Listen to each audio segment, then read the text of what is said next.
Yes guys, and welcome back to Finding Charizard, and in this video I'm going to be telling you why modern day investing is well worth it and the facts do not lie. And I'm going to be showing you some very sought after Pokemon products that are around a year or so old, give or take a few months as well, but some very important products you should keep an eye on, and it actually proves why modern day Pokemon investing is very financially beneficial. So without further ado guys, I'm just going to go cracking right into it. I've got a list of Pokemon products I'm going to be talking about later on in the video, but first of all I want to give you an example and a bit of food for thought as we continue with the video. So basically I bought this CP6 booster box, Japanese equivalent to Eeveelutions, for whatever the retail price is, 30 to 50 pounds, call it. It wasn't a lot at the time, and this set was released in 2016. This booster box is now worth £1,500.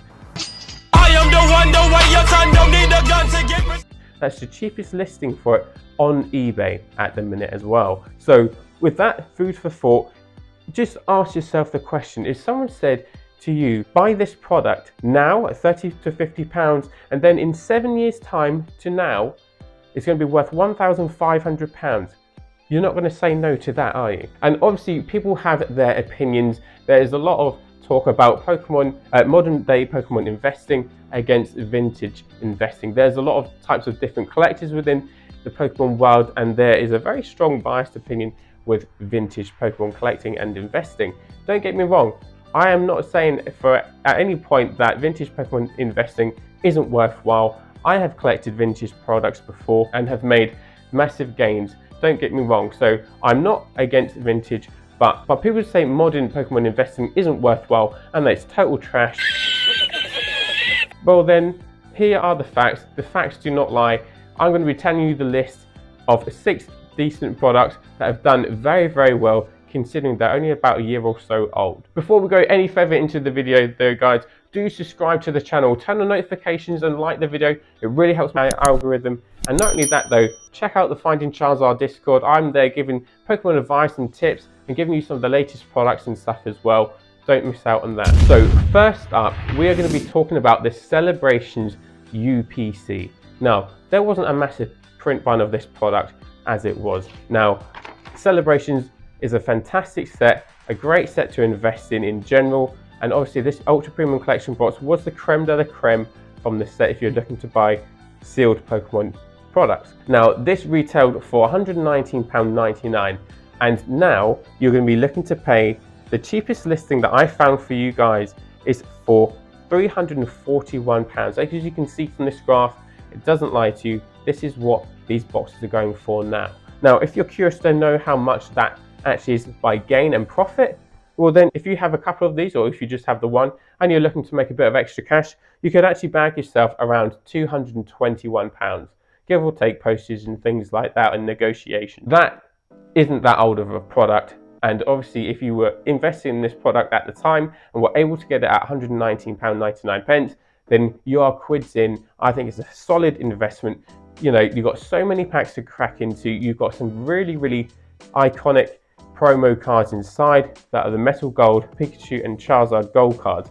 I absolutely love these. I think they're very cool, and I think they'll do very well in the future. Not only that though, if you were to get these graded, PSA don't grade these anymore. So I think it's one of the plays that you need to kind of hold off. If you have any of these in your collection, or if you're buying them off secondary markets and stuff, I would just hold them. I wouldn't look to other companies to get them graded, because I would wait until maybe the technology in PSA might change one day if Pokemon keep producing these kind of Metal Gold cards and stuff as well. So definitely kind of something to think about. That's what I'm kind of doing. I'm not opening up any of my UPCs at the minute, because I'm just going to wait to see if technology within this lab advances. Now next up is the Celebrations Pokemon Center Elite Trainer Box. Now you could buy these off the Pokemon Center website only for £64.99. Now at the time you think, wow, it's quite a lot for a £64.99 Elite Trainer box, but Celebrations is going to be solid for me. I have a very big collection of Celebrations stored away because I do think it's going to perform very well. And one of the things you have to remember about Celebrations is it brings nostalgia back into collecting and opening packs and putting these old vintage artworks and stuff as well. We kind of saw this with Eeveelutions, and look at Eeveelutions now People will love cracking into Eeveelution booster boxes and packs, but it's also very, very expensive to do that now. It's going to be a matter of time until we see these celebrations products really start to take off. As you can see from this graph, this is a £105 Elite Trainer box now.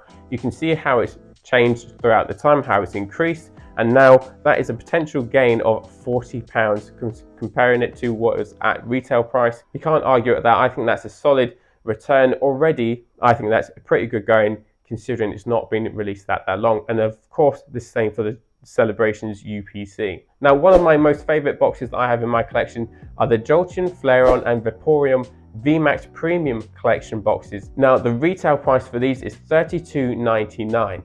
Now, if you were looking to buy one off eBay this time, I'm going to mix it up for a bit of eBay in there, you're looking to pay around $69.99, £70 you can call it. But even with these kind of collection boxes, they have Evolving Skies booster packs inside, which obviously brings another total hype and another reason why these are going to be very good boxes in the future, and I can see these doing very, very well. Not only that though, guys, the promo cards inside are really, really nice and unique promo cards. These are actually promo cards that we saw in Eevee Heroes that weren't released in Evolving Skies, so it was a clever way Pokemon capitalized on producing another product to sell and make more money basically. And these promo cards actually do have a decent value to them as well. So if you were to look to sell these now, the potential money that you could profit on is around £37, give or take negotiations and postage fees once again.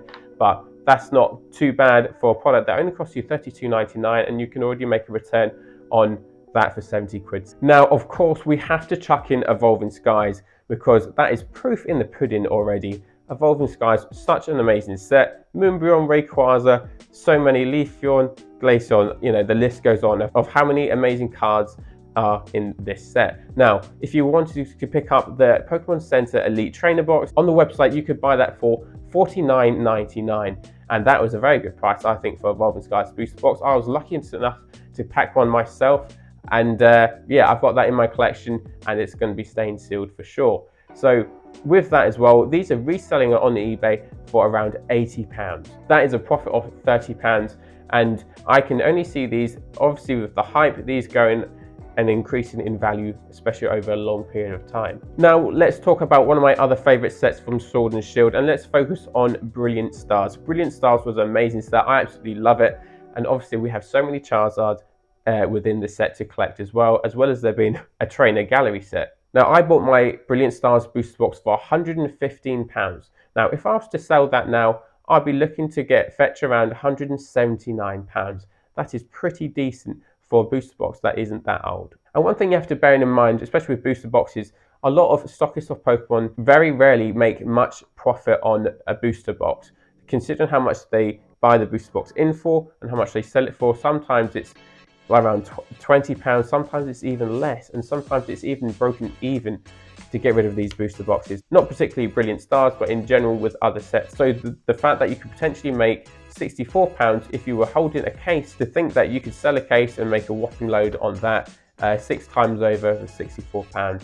I don't know the math, you work out and you tell me. So there we go, let's go back to Evolving Skies. Evolving Skies booster boxes, we know the hype, we know how much these booster boxes have gone up. It's no mystery to anyone. But again, it's proof in the pudding why modern day Pokemon investing is worthwhile. And people who say vintage Pokemon collecting, stop it.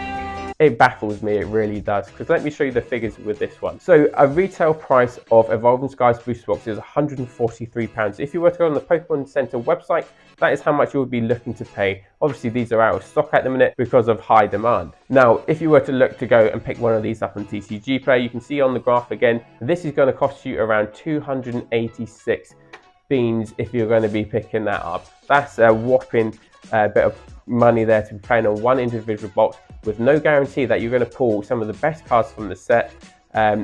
It's a risky ploy, but don't get me wrong, if you had picked these up at a cheaper rate, then you're probably looking quids in, and even if you did pay retail price, you're still quids in, because the resale price of this booster box is 286, which is a profit of £143. That is pretty good going for a set. It's just over a year old, I think. Yeah, who could argue at that? So that is my video with modern Pokemon investing. That's my view. Obviously, like I said, I am not against vintage Pokemon investing. I just feel that it is a very premium way about going into investing in Pokemon because of the high values of the packs, high values of the cards. Basically, one of the things you have to consider with vintage Pokemon collecting is how much it costs to buy these products, whether it's a sealed booster box, whether it's a raw pack, or whether it's a card, because there's no guarantee that you're going to get the card that you want from these old packs, or that they're going to be in tip-top condition that are going to give you a PSA 10 grade or any other company grade that is a high grade.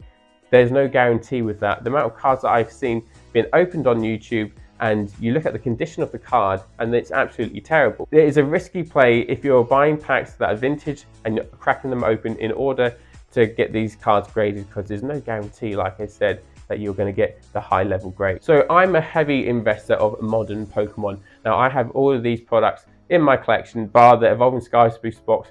I actually am still looking to get one, and I will do very, very soon. However, I have made substantial money on all of these products, and it's kind of proof in the pudding. That's why the title is The Facts Don't Lie, because it doesn't lie. These are the graphs that show you why modern Pokemon investing is financially beneficial, and it proves why it is a strong argument why modern day collecting is very, very worthwhile. That's everything I've got for you today though, guys. I really hope you enjoyed this video. Remember to subscribe, turn on notifications and like the video, and leave a comment down below. Tell me your feeling about modern day Pokemon investing and vintage investing as well. I'll be curious to see your thoughts. Thanks for watching, and I will see you guys again soon.